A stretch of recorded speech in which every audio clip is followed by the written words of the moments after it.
সরকারি বিভিন্ন পদে থাকা চুক্তিভিত্তিক সব নিয়োগ বাতিল হচ্ছে।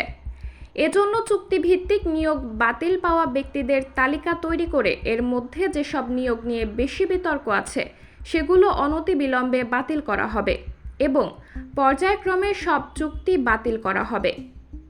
উপদেষ্টা পরিষদ সূত্রে জানা গেছে, অন্তর্বর্তীকালীন সরকারের উপদেষ্টা পরিষদ রোববার 11 আগস্ট এই ধরনের 8টি সিদ্ধান্ত নিয়েছে।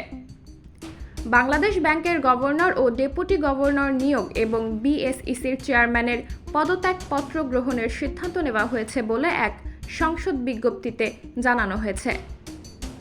বিজ্ঞপ্তিতে বলা হয়, বাংলাদেশ ব্যাংকের ডেপুটি গভর্নরদের শূন্য পদে নিয়োগের সুপারিশের জন্য মুসলিম চৌধুরী, আহসান এইচ মনসুর ও নজরুল ইসলামের সমন্বয়ে একটি সার্চ কমিটি গঠন করা হয়েছে।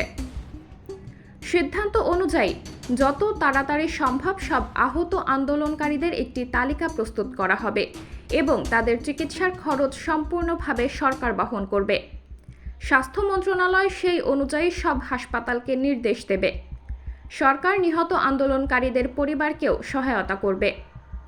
পররাষ্ট্র মন্ত্রণালয় অবিলম্বে বাংলাদেশি ছাত্র এবং জনগণের সমর্থনে প্রতিবাদ করার জন্য সংযুক্ত আরব আমিরাত কর্তৃপক্ষ কর্তৃক গ্রেফতারদের এবং দণ্ডিত 57 বাংলাদেশির মুক্তির জন্য আলোচনা শুরু করবে।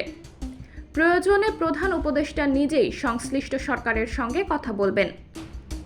সব চুক্তিভিত্তিক নিয়োগের তালিকা তৈরি করা হচ্ছে। যদিও কিছু বিতর্কিত চুক্তি অবিলম্বে বাতিল করা হবে, বাকিগুলো পর্যায়ক্রমে বাতিল করা হবে।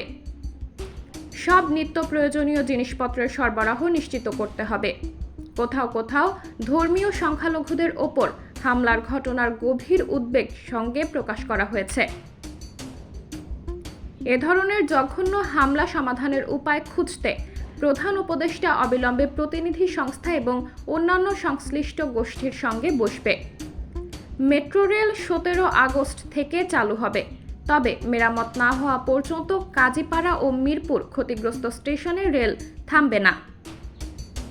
সাবরিনা জলিল, সবার কথা।